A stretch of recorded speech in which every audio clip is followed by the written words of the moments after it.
Welcome to our 20th episode of Black Dance Stories. Crazy. Here's a note about why we are here. Our dance world was pummeled by COVID-19, and Black dance artists are finding ways to talk about life during this time. Our world was further turned upside down after horrible events ensued nationally and globally, bringing attention yet again to the need for the Black Lives Matter movement.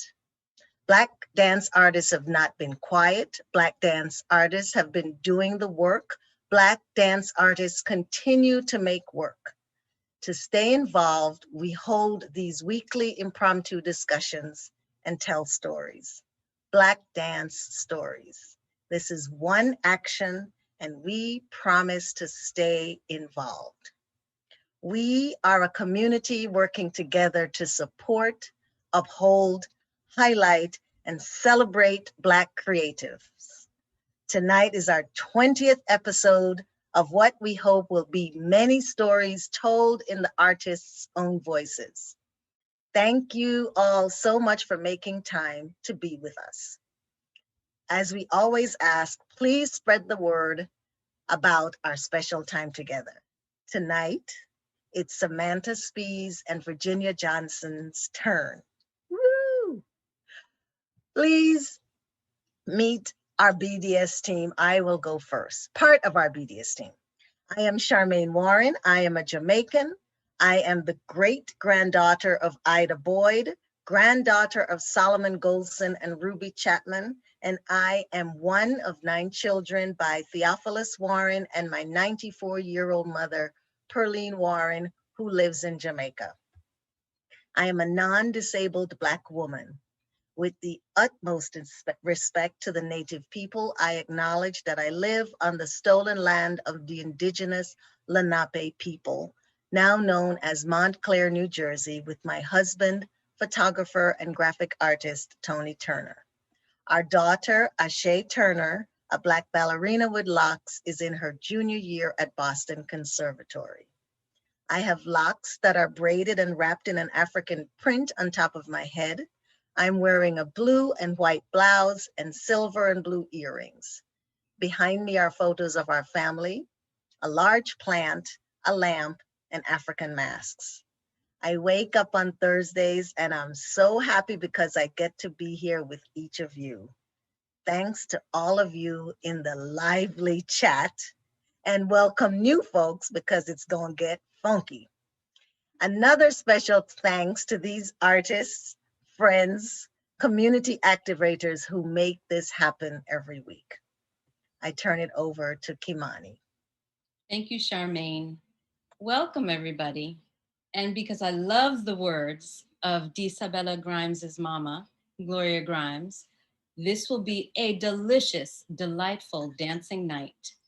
So, the importance of acknowledging our familial and dance legacies is an essential tradition. With deep respect and honor, I want to acknowledge the Lenape people, whose stolen land I am zooming from, currently known as the village of Harlem.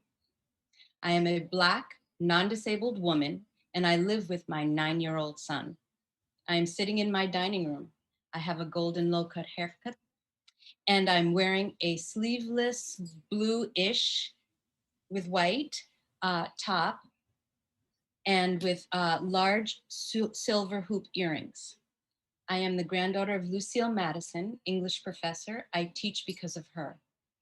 Daughter of Ronald Augustus Fowlin, Jamaican warrior and gourmet chef, and Anne Fowlin, rebel and Renaissance woman. I dance because of them. My son Tamayo keeps me present, in awe of him always, a blossoming young visual artist. And with that, I will turn it over to Nick. Thank you, Kimani. Hi, everyone. I'm Nicholas Xavier Hall. I'm Haitian American. I am a non-disabled Black man. My pronouns are he, him, his.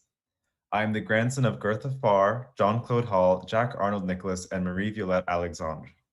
I was born in Brooklyn to Sheila and Curtis Hall. My family, including my sisters Isabella and Victoria, now live in Montclair, which is on the stolen land of the indigenous Lenape people. I'm also a recent graduate of the Fordham Ailey BFA program. I dance because it reminds me to keep dreaming. Yes. I'm in a white room wearing a navy paisley button down. Behind me is a mirror, a TV, and a painting. With that, I'm going to pass things back to Kimani. Thank you, Nick. It takes a village, and our village exists in front of the Zoom screen and behind. So I will name the behind family. It's Cynthia Tate, publicist, Gabe Decoladenu, web designer, Caitlin Chandler, video tech, Renee Redding Jones, director of development, Tony Turner, graphic designer, and our ASL interpreters, Sadie, Kira, and Kenya. And now I turn it back to Nick. Thank you. So a big part of Black Dance Stories is the community that we build. So to continue furthering that, we want to ask that everyone drop their name in the chat so we can see who's joining us tonight. Say hello to your neighbor, drop a sweet message. While you're also there, please subscribe to our YouTube channel. We have a big goal of making it to 1,000 subscribers. Please like this video, drop a comment. Also follow our Instagram. It's at Black Dance Stories. Follow us on Twitter at BLK Dance Stories. And while we're here, let's please grab a glass of water, a drink, a cocktail, whatever you'd like, and let's cheers to Black Dance Stories. Cheers. Cheers.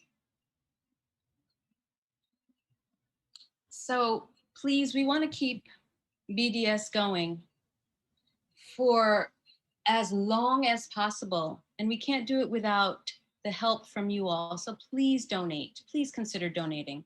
I also want to say that our BDS team will continue to stand with our sisters and brothers in Africa in solidarity and with all those who want an immediate end to systemic racism and violence.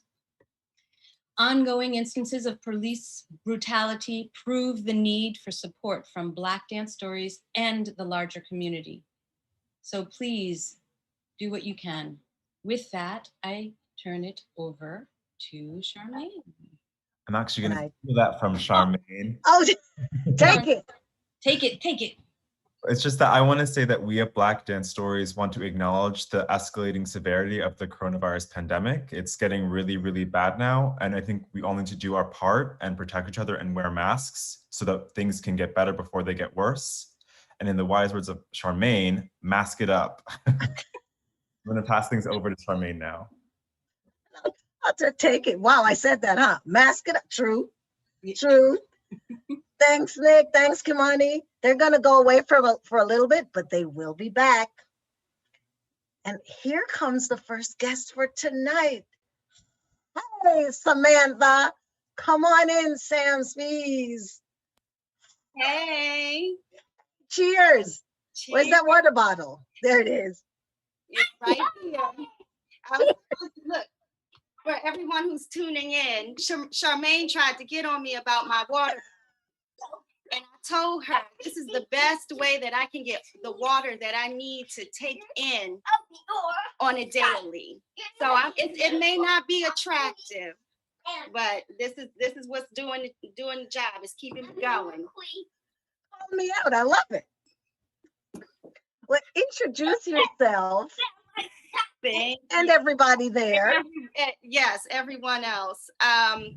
My name is Samantha Speis, also Sam, known as Sam.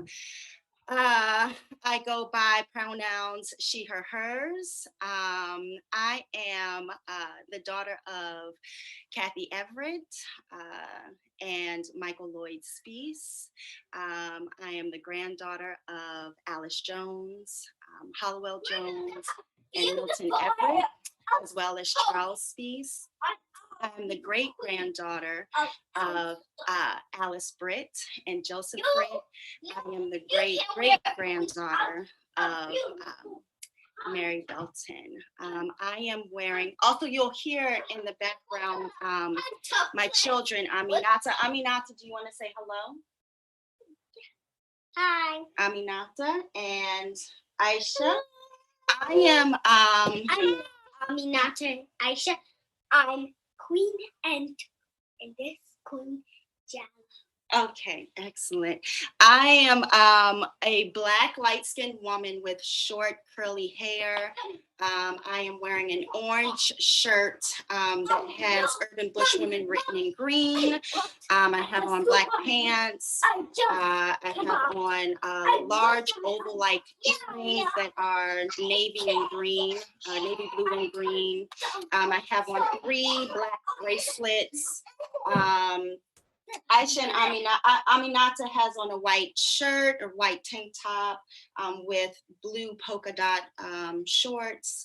And Aisha has on a yellow onesie. And she has some kind of tie-dye scarf around her neck, which is navy blue and a cream color and red. And Aminata has on a... I'm not Aminata. She's not Aminata right now. I'm Who are you? I'm Queen Anda. Queen Ando right now. Thank you. She has on a plaid, yellow and blue and pink shirt, button-up shirt that is open right now. I'm sitting behind a very, very vibrant room. The walls are yellow. There's colors in the space. There's a bookshelf behind me that has lots of toys and children's books on it. What else? I am currently stolen land of the Anacostan people, as well as neighboring lands of the Piscataway and the Pamunkey peoples, also known as the Maryland, D.C. area. I live in the South Bronx in New York, which is the stolen land of the Lenape people. Yeah, let's see. I think I covered everything in the introduction. You know, I'm shifting out of not just a long day, but a long week. And so, I had in mind like, oh, these are the things that I would like to, to touch on and to talk about. And what I'm finding just in these few minutes here is that might not happen because Aminata and Aisha, they are, they spent the entire day. Oh, Queen, say it again, Ado?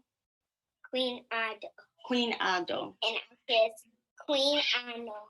Queen Ano. Queen Ado and Queen Ano. Right? Is that right? Did I say it? I pronounce it correctly? Yeah. Maybe I changed my mind. Oh. Aisha is a cooker with chocolate bread. She's a cooker. She's a chef? Yeah, she's a moneyer. She's a money.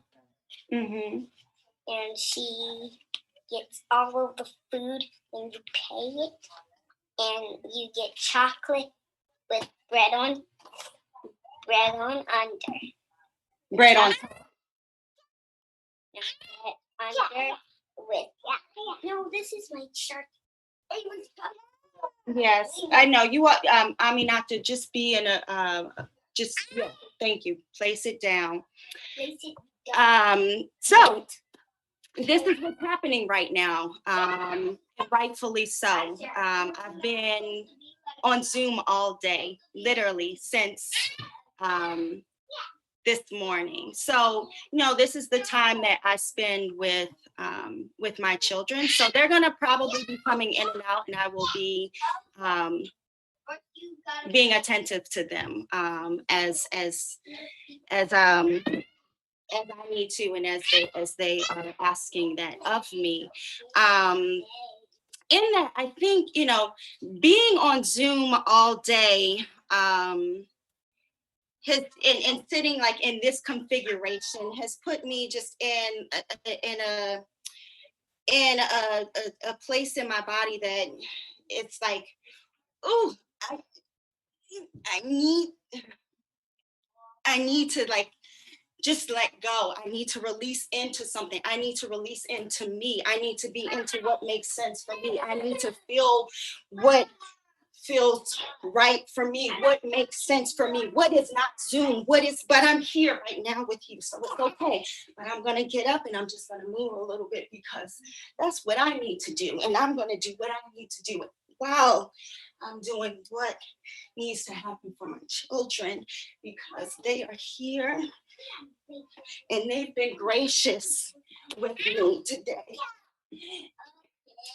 So I'm going to be really responsive to what is calling me, and what's calling me right now is get out of here. Go back there.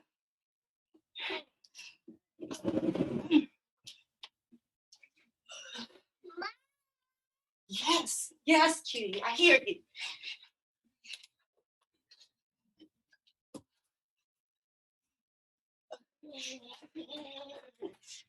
It's taking so long.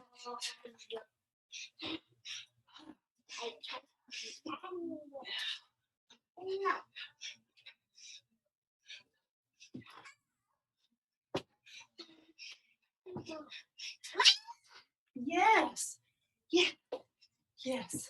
No,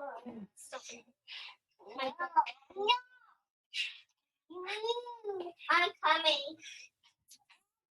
Go, go, go.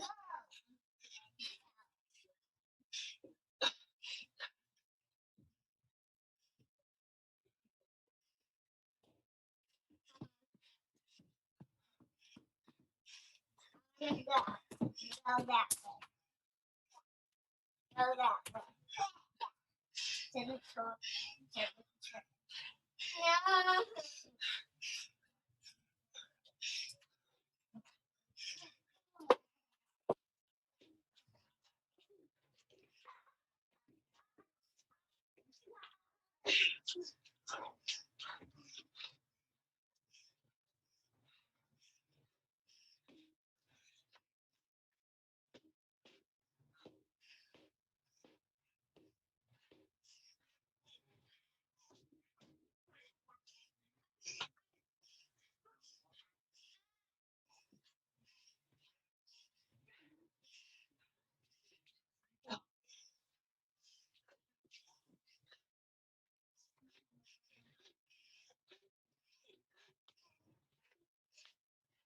No.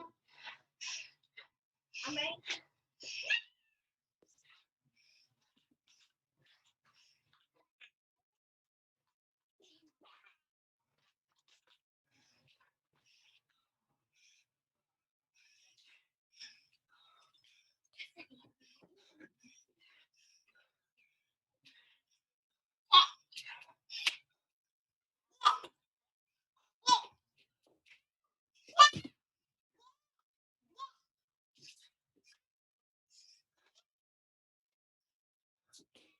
Okay.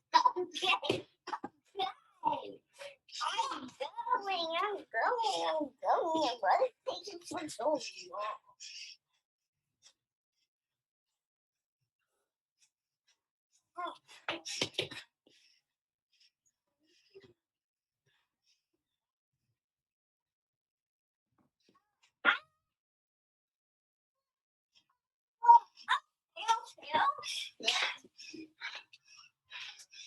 Would you please put?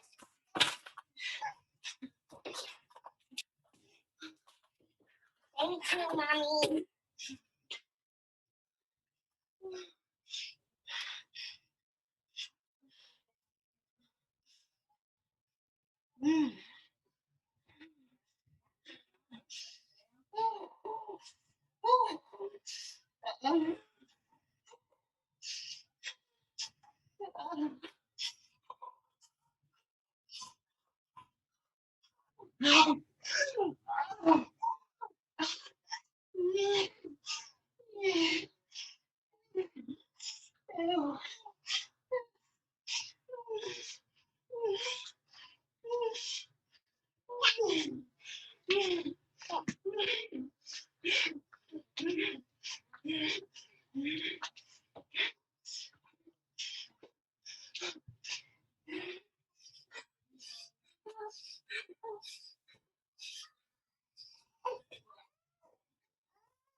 You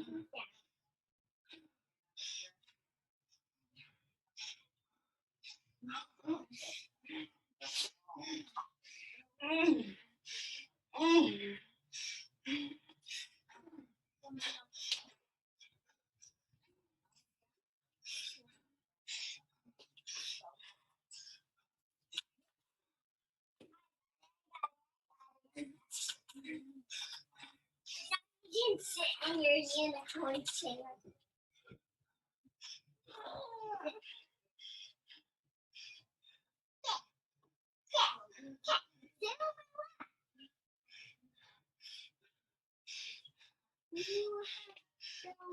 My God.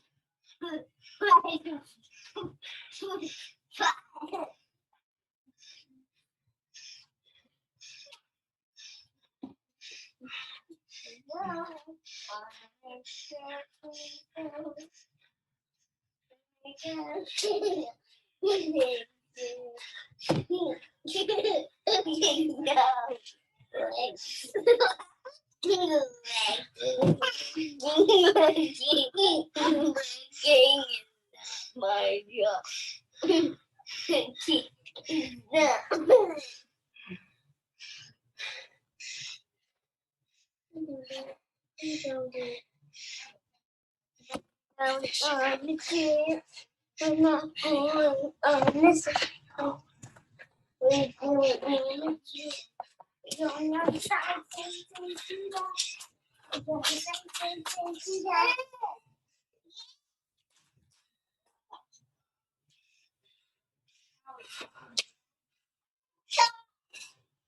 I got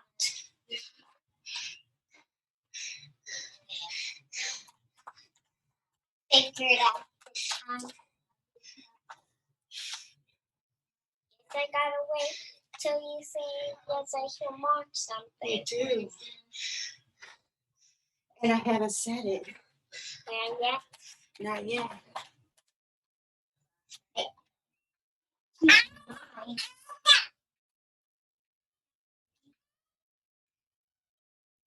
can't push you now. Maybe later. It's dancing. I can't help you. But you can have a little.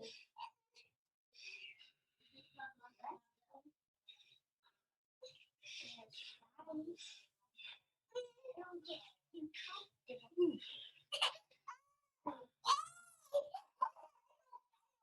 Hey, let me set you up.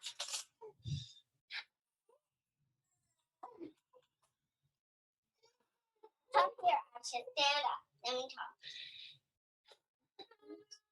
You're now sit. And I'll give you a shirt. No, it's this. And I'll give it to you. For a little while. And take a nap. Good night.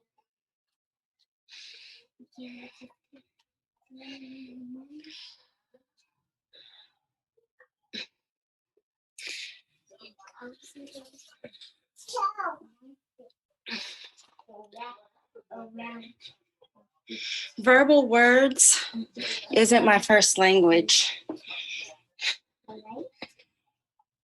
And I went back and forth with myself about should I speak? Should I have words?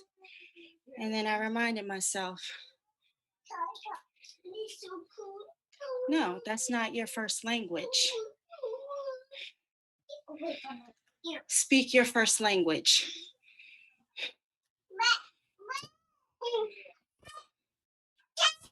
Speak, and this is by way of, came to me through Jawale Willajozala, which came to her by way of Nor Chipalmire. Speak my mother tongue. Movement is my mother tongue.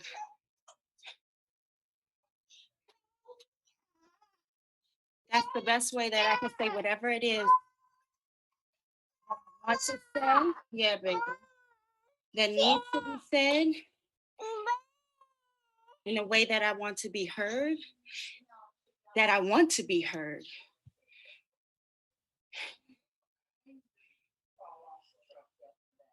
Thank you. It's my first language. Come on in. Also, you know, not in this time. As I said, I've been on Zoom calls all day. And the Zoom call that I was on prior to this, literally just like a little bit before this, I was feeling myself. And it's interesting because I just had this conversation earlier this week with in rehearsal. I was feeling a bit like, ooh, because Aisha, in the middle of me doing this this workshop, was doing all the things that she should be doing, all the things that she should be doing. And I felt myself getting frustrated. And then I had to ask myself, what are you really frustrated about? Are you frustrated because she's doing these things? Are you frustrated because of how people are perceiving, how people are judging, how people are saying, what is going on? And so I had to check myself. I had to check in and then check myself, because part of it was what the folks on the other side, what they were experiencing, not what was happening here. So for a moment, in the middle of it, I said, well, quick check in and quick check. Nah, this is not how this is about to go. This is not how this is about to go, because this part of your work is deconstructing whatever the fuck those notions, those ideologies, whatever that shit is that society has built up. Nah, girl, you gotta knock that shit down. You have to knock that down, particularly in the environment in home space. I mean, across the board, because my children come with me to work. So that's across the board. And you got to amp up your game, particularly in this space, Samantha. Because they're, you know, the elements that are coming into play are different when you're in a studio, different when you're in a theater, different when you're in community with people who Aisha and Aminata are accountable to, who they have developed their own relationships with. It's different. So it's just like, Sam, you got to ante up, girl. You have to ante up in this space. And it was a good reminder, because I already know it. It's a good reminder. It's a good check-in to be like, yeah, this is your work. So notice whenever that shit shows up, notice it, and then do something about it. Be responsive to it. What you seeing? You trying to leave the room? You trying to leave the room? Yes. You trying to leave the room? She's like, yeah, bye. Is that fascinating? And also there was something about, they sense that too in me, because what happens is they start to make me ante up, because they're being themselves, and then they recognize that there's something happening to me, and then they just say, you know what, mama, do your work, mama, do your work.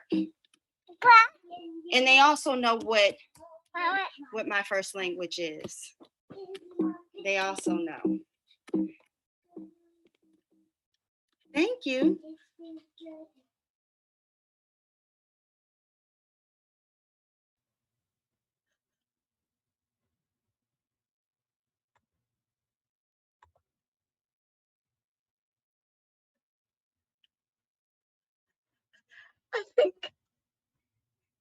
I think they really, really cut her off.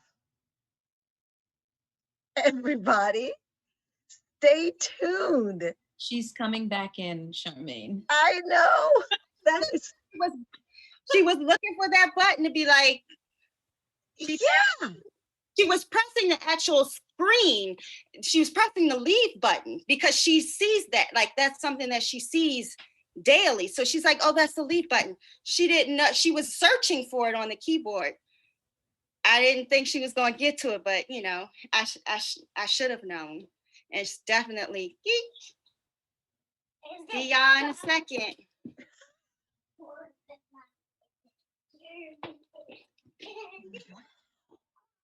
But this is their place now. This is where they are now. Mm-hmm. It's not the playground. Nope. It's the screen. Mm-hmm. Yeah. And I'm not doing it. Get it. Do it.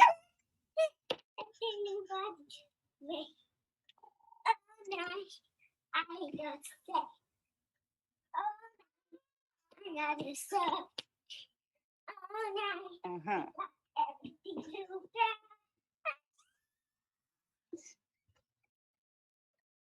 Yeah. That was great. That reminds me, Charmaine, I have to send you a video of Aminata doing her thing. I mean, I have lots of videos of Aminata doing her thing. And this one, I'll just send it. You'll see. You'll see. What's up? Oh, what is it? Where'd you hurt yourself? Okay, let's see. All right, let's check it out. It still hurts. You want to take these out? My beautiful inside. We got the answer. Aminata's a performer, like straight up, all the way. After break, since there hasn't been a stage for Aminata. There hasn't been a stage. Charmaine. Stage. Wherever we go. It may not be with all the, you know, the fancy lights and things like that, and you know, with the other folks. And she's going to do what she does anywhere. It's a part of who she is. I'm telling you, videos for days. For days. Just doing her thing. That's her first language too. Yes. It definitely is her first language. I think Aisha's physical, and she's very musical. She's very, very musical. I remember when we were working on something. I'm not gonna let you do that this time. We were working with Jalale on a work that she was mounting, and there was a drummer, and they became like the best of friends. Aisha was, I can't remember. I mean, she was very small, definitely not walking, and she was always by her side.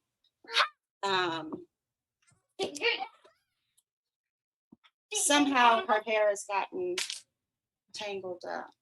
I'm gonna have to work on that later because that's a situation. I need to put on some chapstick. My goodness, my lips are dry. You want some? Shout out to Maria Ballman. She'll know what this is all about. We both like those thick cocoa butter sticks. Well, it's time for Virginia to come and join the party. Come on in, Virginia. And of course, we have shout outs. Speaking of shout outs. No. Join the party, Virginia.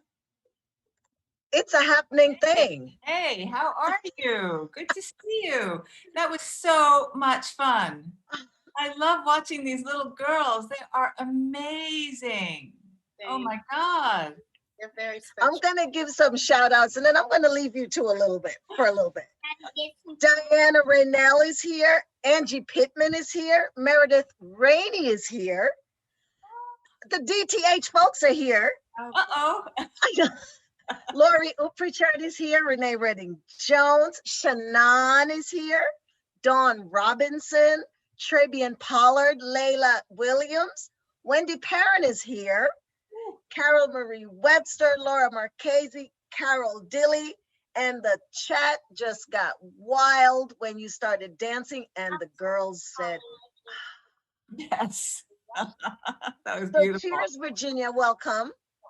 I'm Thank gonna leave you two to have your time. Cheers.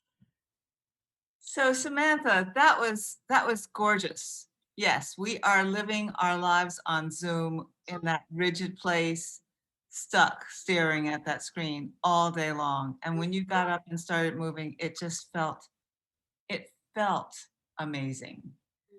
I hurt my back last week, and so I'm like a brick.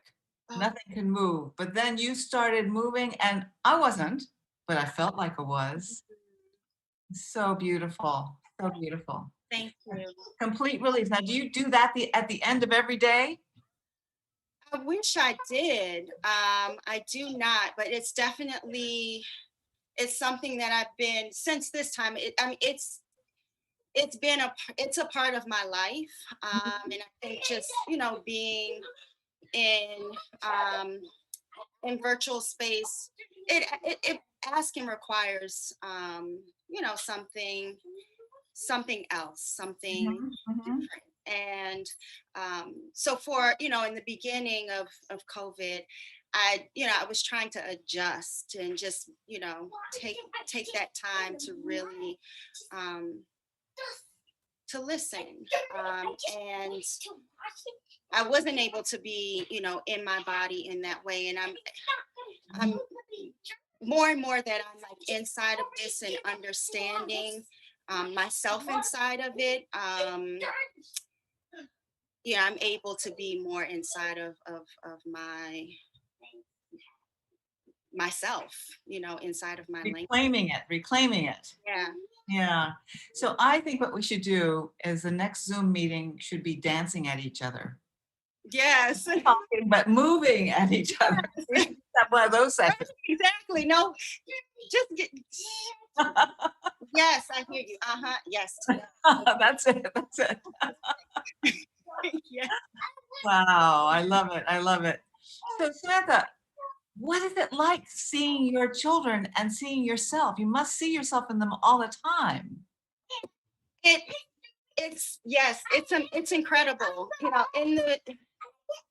Particularly with Aminata, I see myself in both of my children in various ways. Aminata and I look so much alike. So just that mirroring is incredible. With my parents, they both said to me several times that Aminata has that Aminata has that that quiet, charming, observant, those qualities that they experienced in me, and Aisha has the. I'm demanding. This is what This is what I need, and this take you off this.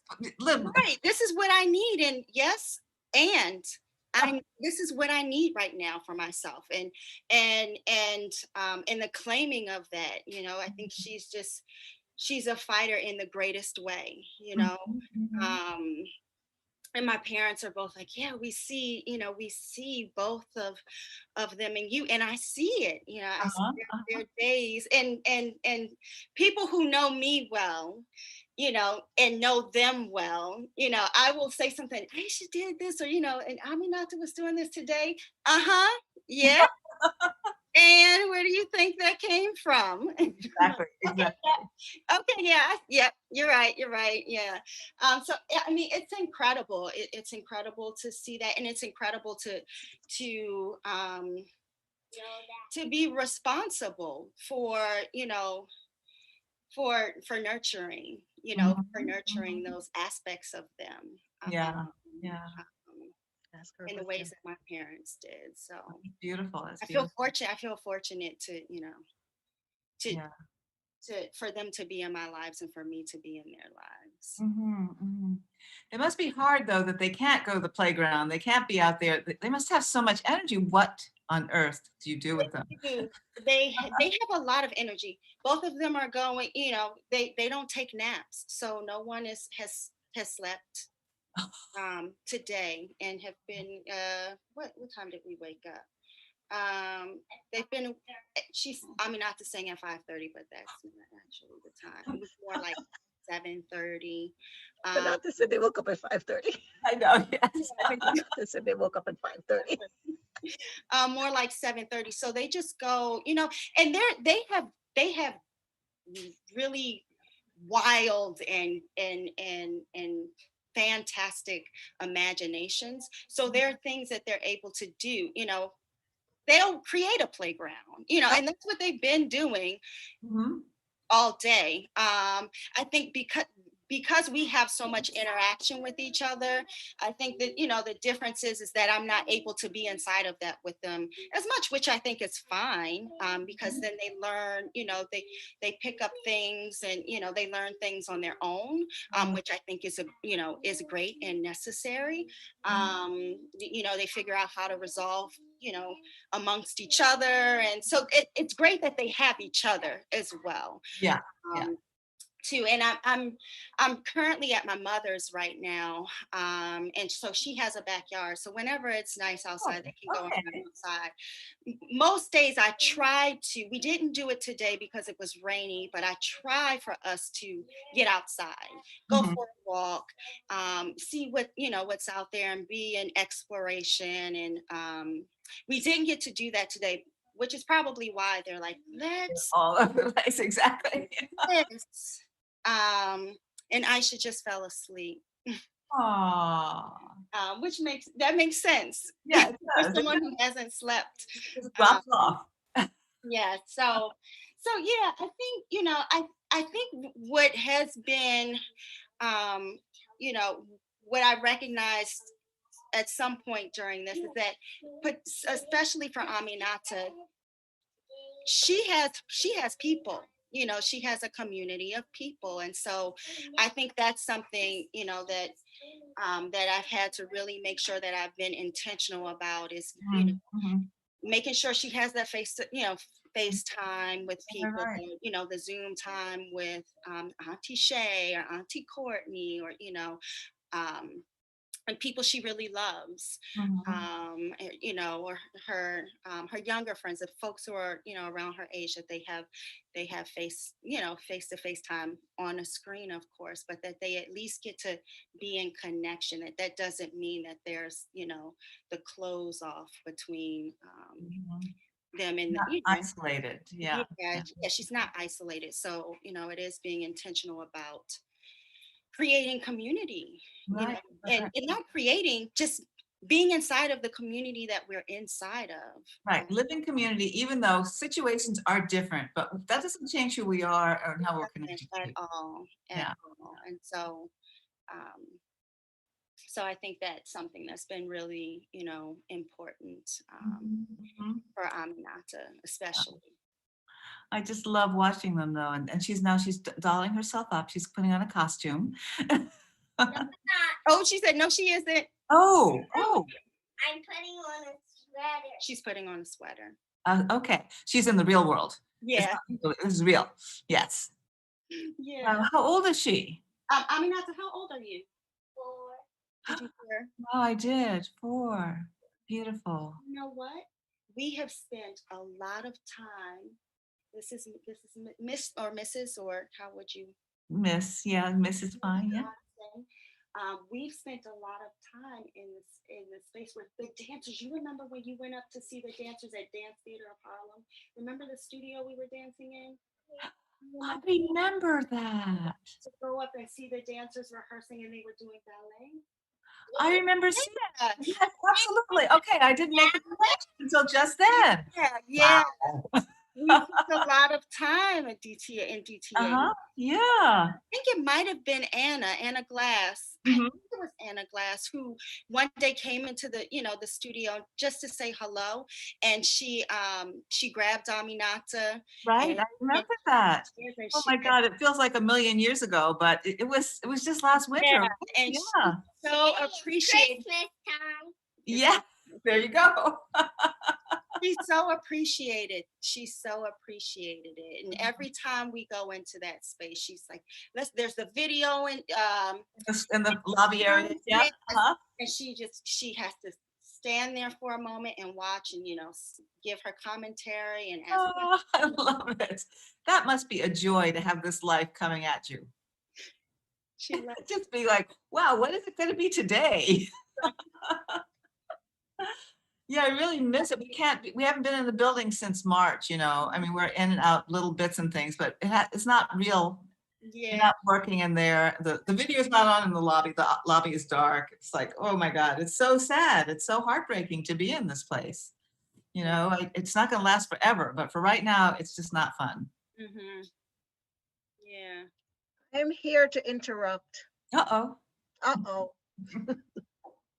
Well, let me tell you who is here before you go, Samantha. Ann Davidson is here. Valerie Rashawn is here. Amy Costello is here. And Diane McIntyre.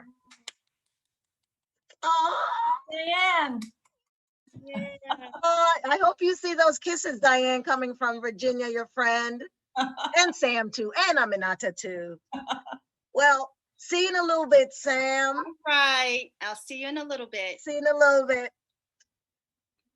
Welcome, Virginia. I thought I was muted, y'all. I wasn't muted. I'm hungry and I asked for guacamole.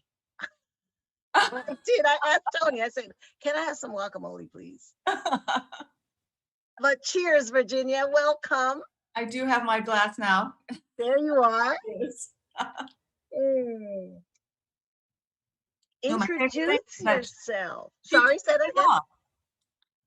The little girl turned them off. I couldn't believe it. That was amazing. She was working hard at it and then she figured it out. Samantha said, I didn't think she could. She did. Wow. And then she was trying to do it again. I love it. She says, it's time for me to have my mommy now. It's like, excuse me. She's been there on there all day. It's mine now. And then she fell asleep. Oh, Sweet, sweet, sweet. precious. Well, introduce yourself and we're here to have a drink and chat with you. Okay, so you're going to have to help. You're going to have to prompt me because there's a lot of introductions that I got to go through, right?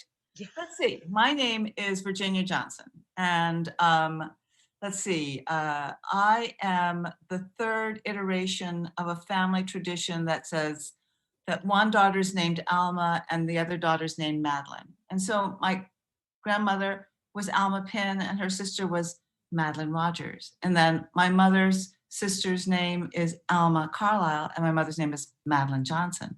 And then in this iteration, I'm Virginia Alma and my sister is Madeline Suzanne. And we're both Johnson because she actually married somebody named Johnson. So we have this little train of people going down and it's really nice. Those two names are continued. When we're all together, we were always confused because there are too many Madelines and Almas in the same space. On my father's side, I'm named after my great-grandmother, Virginia Backus. And I actually have the manumission papers for her grandfather, Henry Backus, from 1835. So it's a long reach back there. It's kind of neat to have that. Grew up in Washington, D.C., living in New York City on the stolen land of the Lenape. I'm sitting in a very yellow room. I'm going to be painting this room in the next week, but right now it's very yellow. And on the wall behind me is my summer wall. It's a white quilt with shells and things that are summery, but it's November now. I'm wearing a yellow stole that Lorraine Graves gave me, and a black shirt, light-skinned black woman who is non-disabled except that I hurt my back, black earrings, a black collar. What else do I need to say? And I have on red eyeglasses. Thank you. All right. So, one of the things that I think is really that is kind of a theme of these conversations, and it was very much on my mind to talk about today, was this idea of heritage, and just the idea of, I'm a ballet dancer, and I'm a ballet dancer by heritage, because we have been part of this art form for a good long time. So I have this thing that I didn't burden Black Dance Stories with. It's backwards because we're in this mode, but it's called DC On Point, 3 Schools. And it's 3 Black women who opened ballet schools in Washington, DC in the 1950s. And one of them was my first teacher, Thurl Smith, and she just had her 104th birthday. So Doris Jones is the other one, and Bernice Hammond. So when you think about all these people who have been part of this art form and who've been part of, making this art form magnificent, and how unsung we are, and how unknown we are, and how people think that we are coming to the party just now. Oh, I meant to say this. See this rocking chair? This rocking chair was made by my great-grandfather, Sam Madden, part of my heritage. So I wanted to kind of think about what this thing ballet is, and what this thing about being a Black person in ballet means, and how that needs to be amplified, or how it needs to be understood as not an exception, but a reality, something that is valid and true and must continue. This is going to be a long soliloquy. Do I have to just talk about myself? Thurl Smith opened her school in Washington, D.C. in 1953. And I went for my first classes, and I went and I loved it right from the start. I loved that you moved to the music, and that it was so much order, and there were rules that you had to follow and you had to learn. And it made me feel a little bit safer than I felt anywhere else, because I knew what was expected. And so right from the start, I knew that I had to be part of it. But, Washington, D.C. in the 1950s was a really segregated city. It was absolutely divided, whites and Blacks, 2 parallel societies. And so I didn't know that there was white ballet. And I didn't really even care about that, because there was ballet. It was this thing that I wanted to do. And you go to class every week, and you learn with each other, and you dance together, and you feel yourself getting stronger. That was an amazing, amazing experience for me. Something that I wanted to keep doing for the rest of my life. But as you get older and you kind of get more into the world, you kind of start knowing that, well, when you think about it, Doris Jones and Claire Haywood had the big school in Washington, Jones Haywood, and Bernice Hammond also had a school in Washington, and Thurl Smith had a school in Washington, and they were very competitive. Which one is the best one? Which one is the best school? So you didn't get that sense of community. You got that sense of, if I'm going to do this, I've got to show that I'm better than somebody else. And that's kind of built into the way people think about this art form. You think about, am I doing it right? Or are they doing it as well as I'm doing it? And I think that's one of the things that people get distracted in ballet. Because just like when Sam was just moving her body, just moving, just speaking her first language, then you're not going, well, that could have been a better something, or she should have been, or all those things that we do with ballet. We don't do that when you see somebody being really authentic in their movement. And my feeling is, you can be authentic in your movement in ballet, but we're always in the judging place. And as long as we're in the judging place, we can't see ballet for what it is. And that's one of the things I want to kind of highlight as we come out of this pandemic and we will come out of this pandemic, I want to highlight what it is if you're using ballet as your first language. Because it can be a first language. It's not that it belongs to somebody else and you learn how to do it. It comes from inside of you and you make something happen with it. I mean, I really think that the way that we have this judging part of taking in dance is robbing us of the strength and the power and the joy that this art form can bring to the world. But people don't know how to look at it without judging it, without going, is this good? Does this match what I saw last week?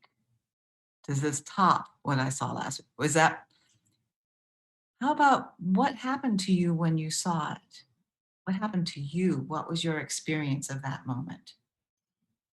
I would like people to start taking this art form in on that way, even though we know their rules, even though we know their standards.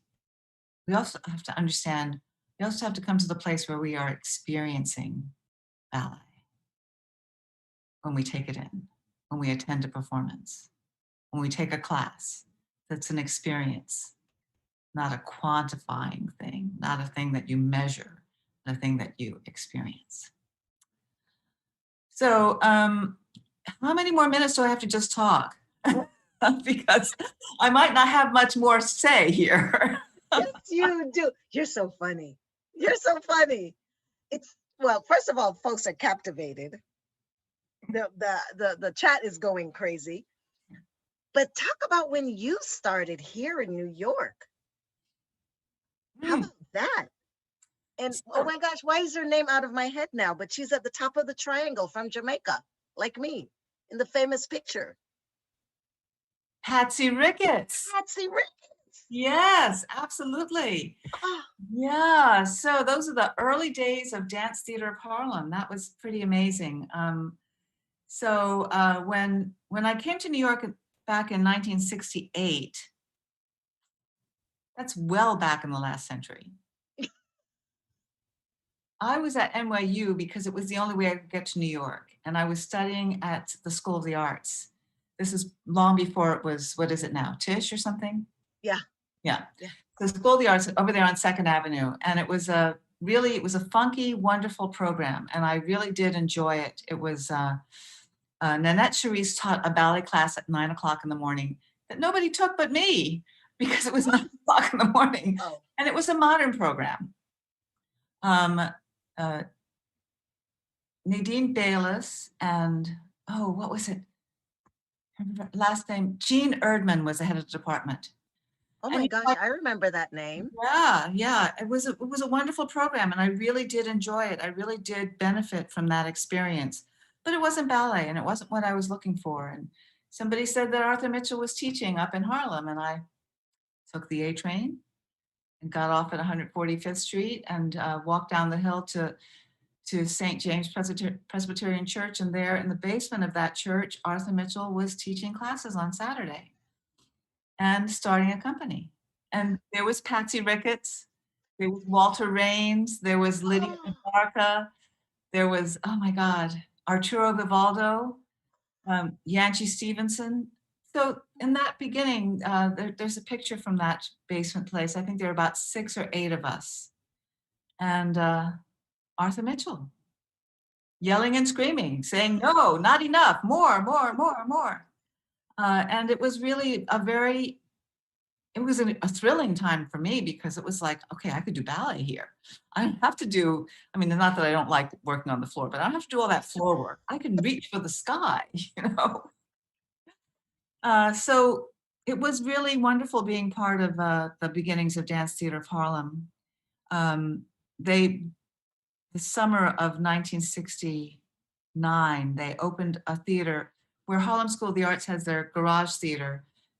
They built that and they opened it up and Arthur Mitchell had a classroom, a stage built and some mirrors put up and they would throw the doors open and people walking up and down the street would just look in and see all these people doing ballet and they didn't know what was that. And it was fantastic. It was gorgeous. And kids would come and they would watch for a while, and then they'd be in there taking class. And it was a whole introduction. It was the 60s, though. It was a hard time for us to be doing ballet. People said, what are you doing the white man's art form for? You know, it's like, no, it's not the white man's art form. It's my body. I can do with it what I want to, and I want to do ballet. So I'm going to make it mine. That's what was going on. And it was really a wonderful moment for us. A tough moment, but a wonderful moment. And as Sam was saying, community, right? Oh, He very opened much. up a whole community. Absolutely, absolutely. Very intentionally establishing Dance Theater of Harlem in Harlem, for Harlem, about Harlem, of Harlem, with Harlem, all of it. It was not to say that this is something that belongs somewhere else. This belongs here. This is ours, ours. And what a refreshing thing. And what a great thing for all of us, because all of us have been told no. All of us have been told, you can't do that. You don't look right. That's not it. And so here we were together with this crazy man, together building something. And it was really, you know, it was okay. It was okay. We touched on it just a little bit, but do you remember? Well, I think it was the 50th anniversary when all of you all were on that stage. So many ballerinas. Oh, that was before the 50th. That was a couple of years ago. That was Black Ballerina Magic. Yeah. And that was to, I have to say this partly disdainfully, but partly just this is the way our business works. Everybody discovered Misty Copeland and thought there had never been a Black ballerina before her. You know, there had never been anybody before Misty Copeland. And so one of the things— Hey, hold up the book again. Hold up the book again. Oh, yeah, right. This is the 1950s, okay? And before the 1950s, there were the 1930s people dancing, us dancing. It is craziness, craziness. So it was about making the world, giving the world a chance to see how many of us have been here doing this all these years. And so at the end of the whole program, we had all the ballerinas on stage. And there were 75, 81, something, a huge number of people. And the youngest ones were in the front, and they exited and they exited. And then we got back to the ones who were still with us, who were those pioneers. It was Dolores Brown. It was Raven Wilkinson. It was Joan Myers Brown. It was, there were two more. You Mama know, Carmen was there too, right? Carmen de Lavalade was on stage. Carmen de Lavalade. Yes, thank you. So, you know, Joan Myers Brown started off as a ballerina. Judith Jamison started off as a ballerina. Nobody was going to hire her. So she had an amazing and glorious, and we are grateful for Judith Jamison. But ballet was on the map and people couldn't see it. So, and you know, we're still in that place where a lot of people can't see it. I know. They want to see us as different, and we're just like, we are it, okay? We are it.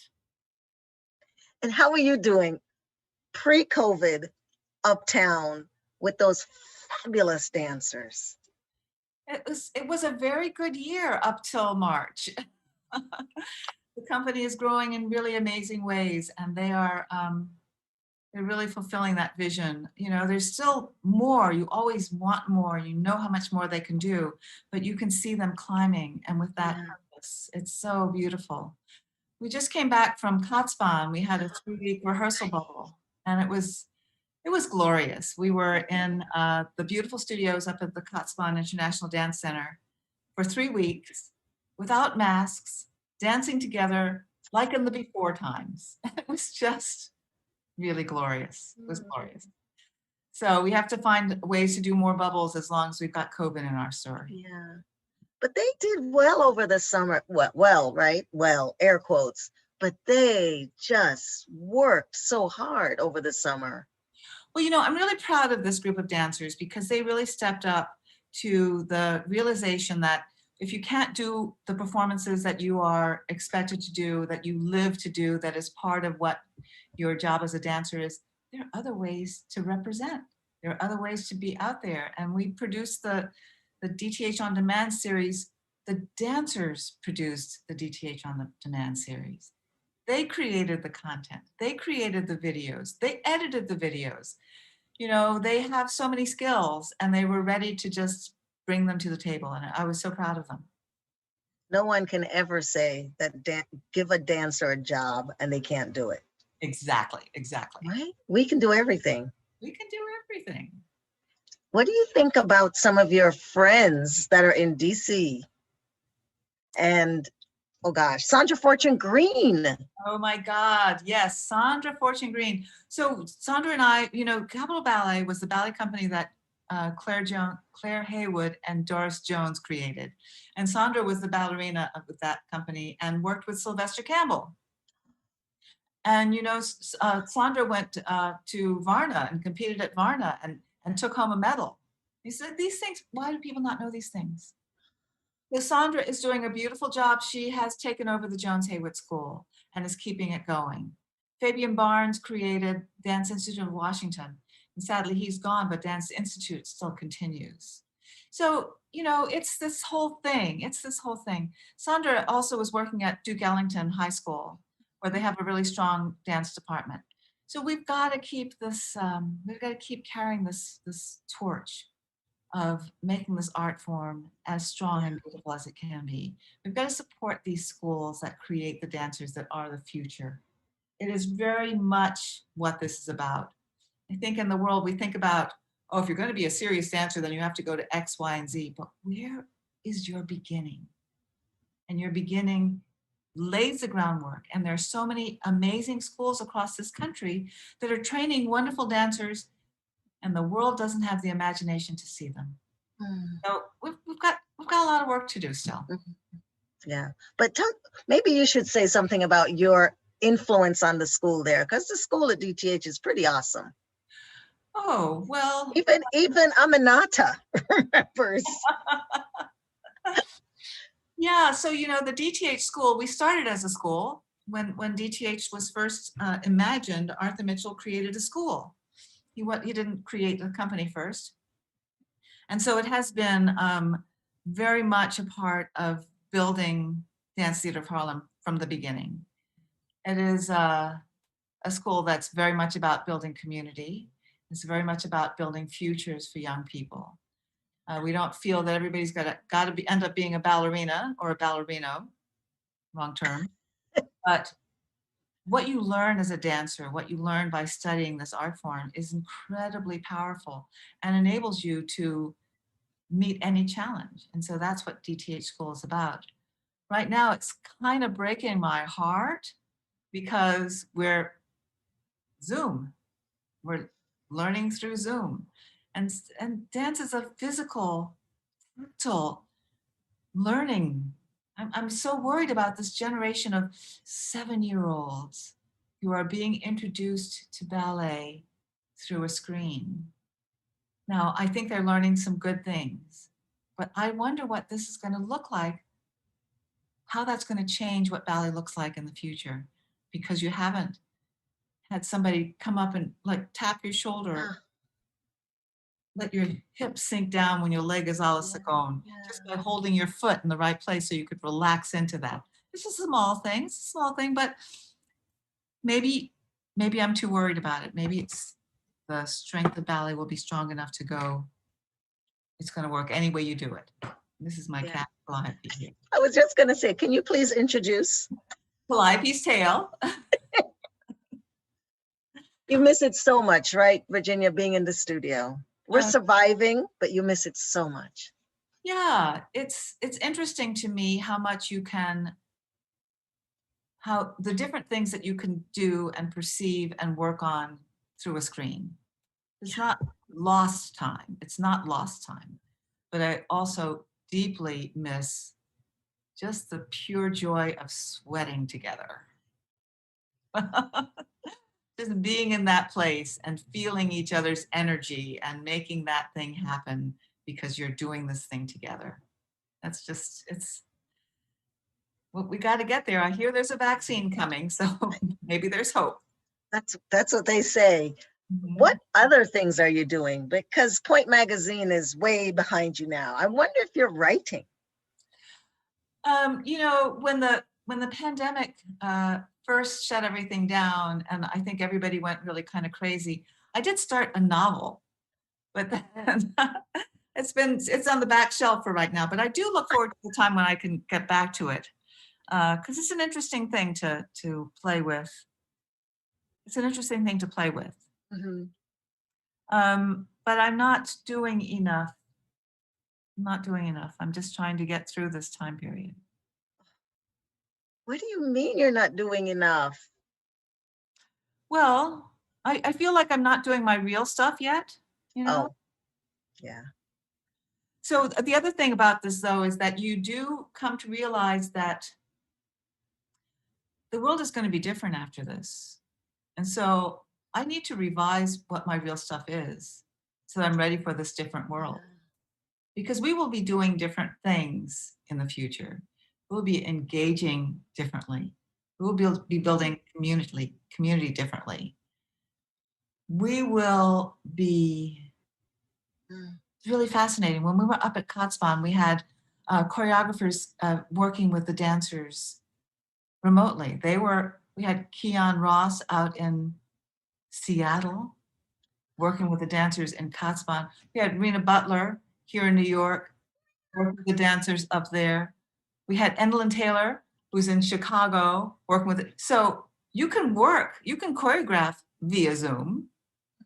So this world is going to be, we're going to be able to do the things that we're used to. It's going to feel different. So I have to get over that. I want it to be that, because it's not going to be. And I have to go, what can this enable that never could have happened before? Yeah. So we got to build those muscles. Yeah. And you said you were on a call to Moscow. Yeah. You know, I'm a trustee of the Glenn Tetley legacy. And that, yeah, amazing. And so those people are all around the world, and they actually did Glenn Tetley's Rite of Spring in Suzhou, China, in the middle of the pandemic, learning it through Zoom. Can you imagine learning Glenn Tetley through Zoom? A choreography that is so visceral, that is so physical. So you see, it's possible. Yeah. It's possible. I know. We're not giving in, and there's nothing good about COVID, but No. there are things that we're accepting, so to speak. Yeah. Things that we're accepting. Who else have you reached out to so far away? Oh, gee. Because that's one of the things that I'm doing. Because remember, we were talking about the holiday and spending time. One of the things that I realized, I'm able to reach people that I don't get to reach. I'm not on social media, but this. Yeah, absolutely. They know where to find you, and then they can have this refreshing of their passion. Yeah. So one of the things that's been really interesting about the school is that, you know, we are not on 152nd Street. So we have students from Brazil, we have students from Seattle, we have students from Los Angeles, we have students from Connecticut, we have students from 141st Street, because they're doing this through Zoom. So it's not all bad. It's not all bad. It's not all bad. Let's bring Sam back in. And we, as I said to you, Virginia, we tried to find questions in the chat. Okay. But folks are in the chat having a good time. Well, they should. They should. They should. We need to be here enjoying ourselves. Exactly. Oh, now Aminata's asleep. I love it. I love it.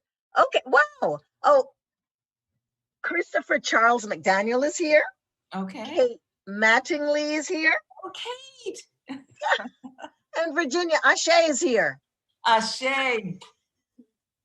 All right, I'm looking for some questions. I'm looking. Somebody, and Stephanie Tooman is here too. Oh my goodness, lots of great people. Always great people. Okay. I love that. This is Shannon. I love that Queen Ando is in here. Should I be speaking quietly? No. She's Exactly. Oh my goodness, I love her so much. Preach and dance. Dance. People went crazy when you started moving, including Virginia, including us. Thank you for making time to share your whole story, including mom life. Lots of thank yous, lots of thank yous. And everybody again said, wow, it went quiet as soon as you danced. Tony, my husband, sometimes you just got to let that energy out. Go Sam, Don Robinson. Much of our richness cannot be spoken. They must be danced into the ethos. Virginia can affirm to that as well. Carol Marie Webster said that. Trebian confirmed that. Lots of wonderful things. Dance, dance, dance, dance. Angie says, dance. I'm still looking for questions. Folks, because you did that, have said, yes, a moving dance stories, Black dance stories. Okay. Shannon says, what happened to you when you saw it? The experience, powerful. I guess that's a question for you, Sam. Say it. Can you repeat it? What happened to you when you saw it? The experience, powerful. I'm not sure. Happened to me when I saw it. Let me see. When I saw it.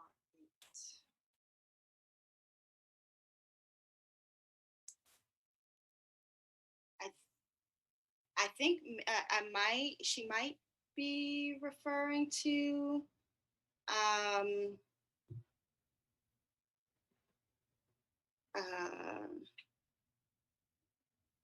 don't know, but what I can say is Wait, before you say it, both of you are just so cuddled with, oh, look at that picture. That's so beautiful. Yes. This is the nothing's good about COVID, but there's those that are close to you can hug so tightly, right? Definitely. Oh, sorry, Sam. No, that's fine. I think so what's coming to me right now is, what did I do when I saw it was I wanted to not confront, but be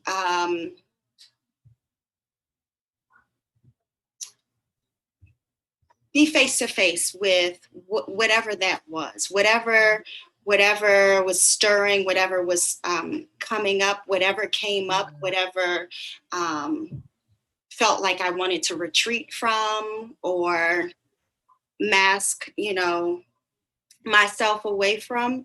I think the fighter in me said, no, you're going to be face to face with this. And then when you are face to face with this, then you will know, I talk about like my gut, my intuition being a gift. And so they're often, I have to be in that place. I have to be in the face to face in order to know what to do, in order to feel what it is that I need to do or how I need to respond to what it is, whatever that thing is. I have to actually be very close, like with, in order to be responsive to it.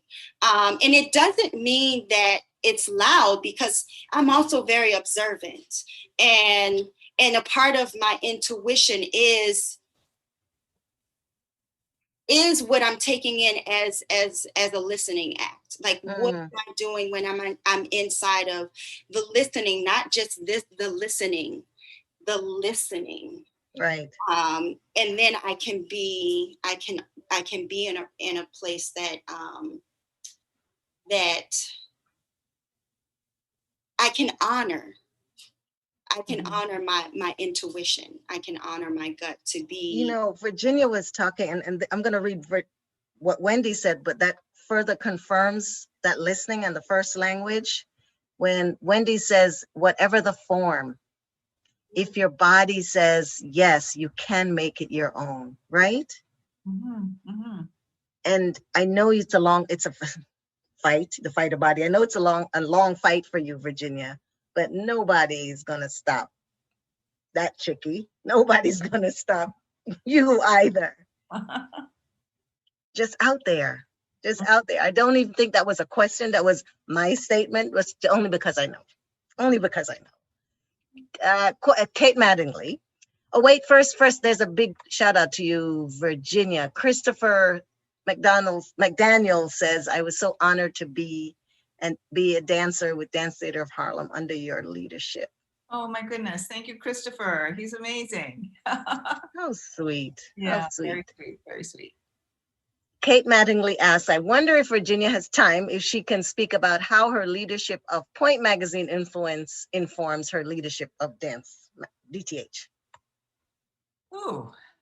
That's a Sure. big question. It's a big question. Well, so you know what, the real thing, the important thing about Point Magazine and my evolution was, I went from being a performer in which your focus is on yourself and on the work that you're doing very internally so you can project externally.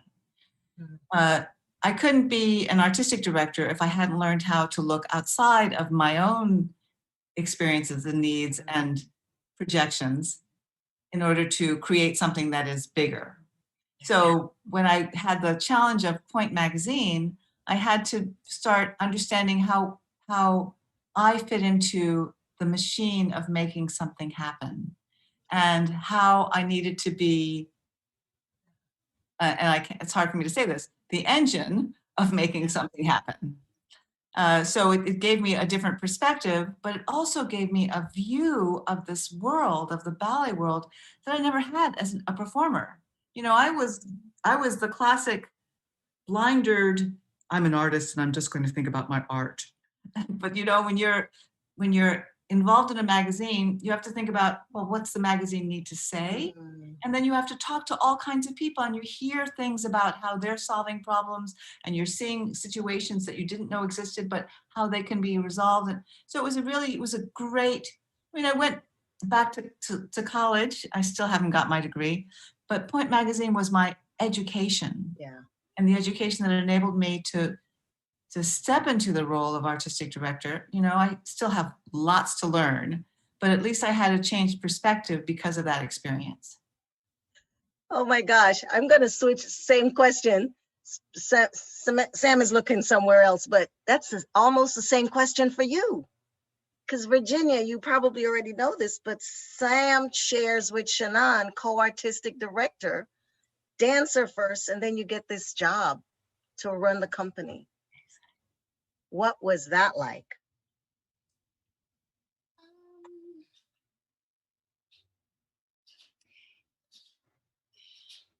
Definitely still in the learning. Sounds familiar. It goes on forever. What that entails. And what I will say is, it wasn't a surprise. Not that I'm going to speak for Shannon as well right now. We're ever working towards achieving being, artistic directors of urban bushwomen, and I know that I know who we are, and I know that there was there's what is it? I have no words right now. It will come. The way that we live inside of the company, the way that we live in our lives,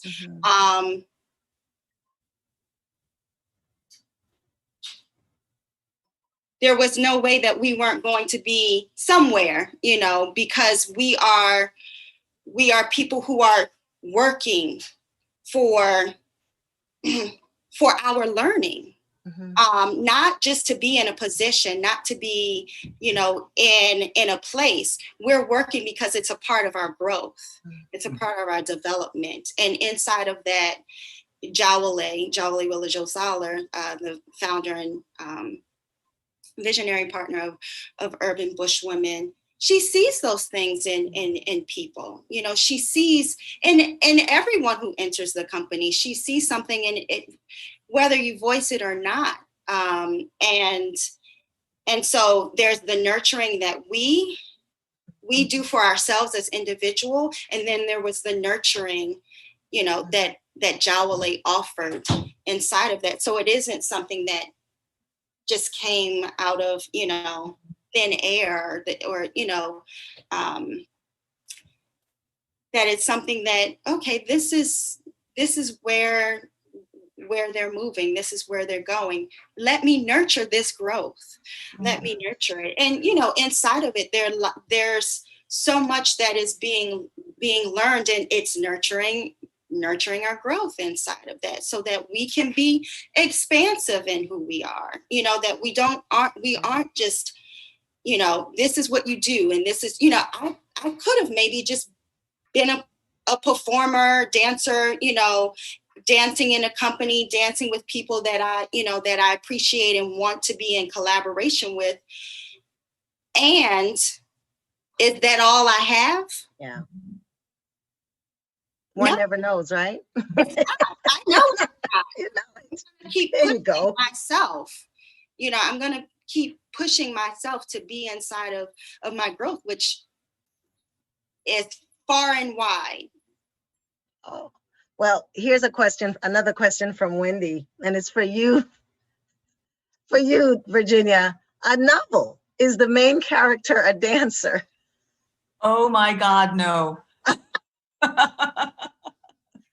There's that thing that we do when we walk away from dance sometimes, isn't it? Yes.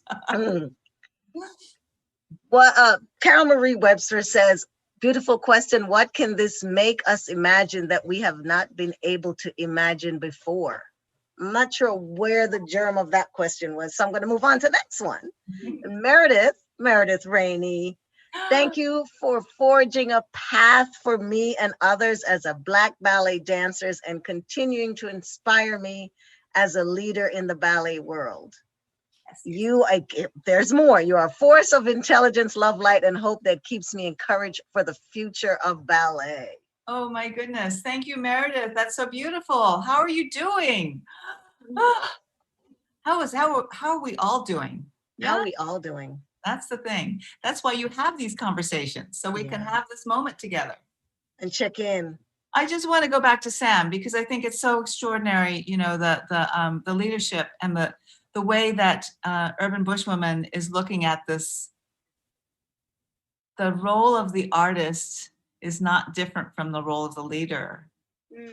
That there are entwined, that there's the nurturing is something that is kind of organic in a way that we actually don't see a lot in ballet. But it seems like really what you want is it, as you're fulfilling this new part of the role, or this expanded part of the role, what are the things that you find most challenging that make you, do you ever feel like you are asking 15 questions? Do you ever feel like you have 2, 3, 4 personalities that have to make something happen?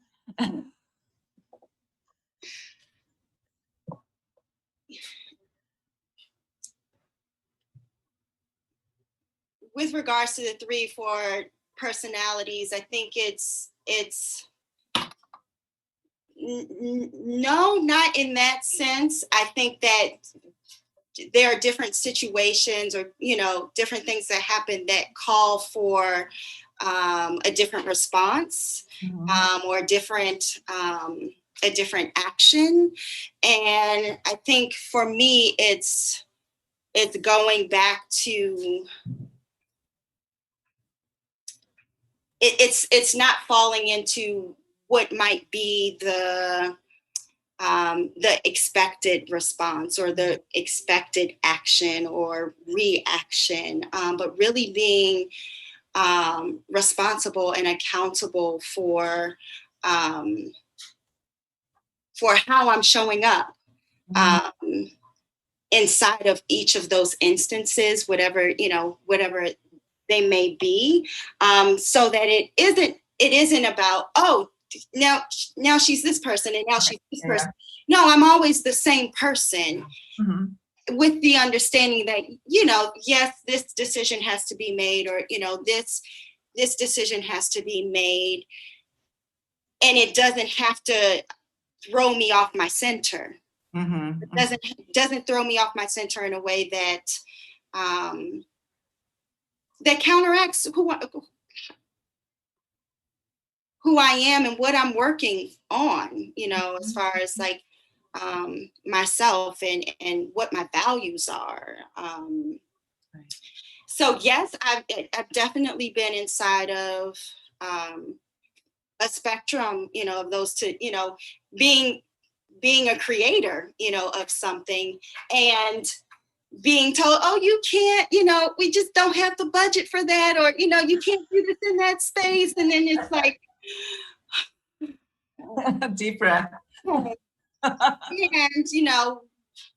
this, okay, be who you are. You don't have to flip.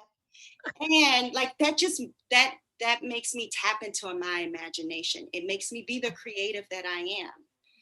In all situations, in all instances. That was just an example. And, it's like, go back to home base, and then work from there, and you'll be Sam. Okay, sounds good. Sounds good. We're in time, but I think we need to put that question on YouTube. You also, Virginia, those, right? Yeah. Those different people.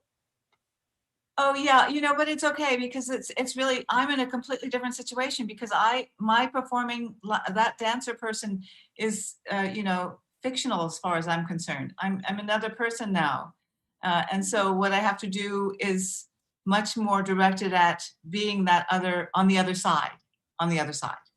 But with different personalities still, right? Or different characters still. Yeah, absolutely. And you know what? I actually, and I shouldn't say this because I don't even know who's listening, but there are aspects of the person I have to be right now that are just not entertaining or fun or anything I'm interested in, but are part of what I have to do as a job. So you just do it because that's what the job requires. Because in the end, what you want is the thing to happen. And you have to do what you need to do to have the thing happen. No kidding. We know that. Yes. Jeez. Well, Nick and Kimani are back, so you know what that means. But please, if we've missed anything, if you've missed anything, anyone, if you want to say a shout out or let folks know what's in your world going on now, what in the world is going on in your world now, please say, let us know. I would just like to say thank you for creating this space and making this space for Black artists to gather and to offer. Really, really appreciate it. Really grateful for it.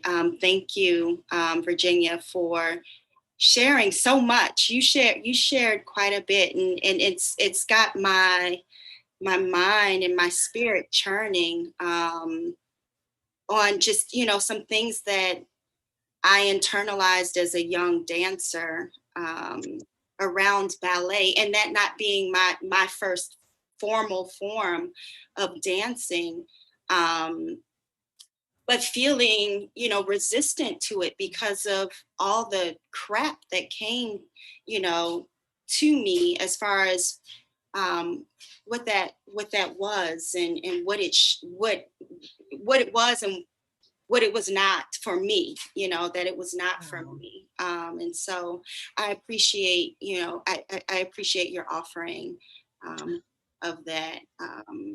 So thank you. She's a fighter. Thank you for dancing for us, for letting us move, for giving us that feeling. It was so beautiful. And for your beautiful, beautiful girls. And the future that they are. Thank you. That is so gorgeous. really lifted my heart. And Charmaine and the team, wow, congratulations. And more. This is so important. Keep going. Keep going. Where else can we just chat? Yeah. Yeah. Right. Be real Yeah. and chat. Yeah. Thank you It's so much. Oh, it's a good thing, and we're happy to do it. And so one last cheers. And Yes. then I have to make sure I say who's with us next week. So cheers to us. Cheers to us. Cheers. For number 20. Wow. 20. And we couldn't do it without you. So like the space is beautiful because you come. And thank you. Thank you. Indeed. Next week, it's Diane Harvey Salam. Woo! Yes. And Maurice Chestnut. Wow. We just keep hitting it Keep it going. Keep it going. because you all say yes. So giant thanks again, and again. And like the good Congressman John Lewis says, go out and get into some good trouble, everybody. Yes. Subscribe to YouTube, please. Subscribe to our YouTube. We're trying to get to that 1,000. Tell your people, please. Please. Bye, everybody. See you next week. Bye. One.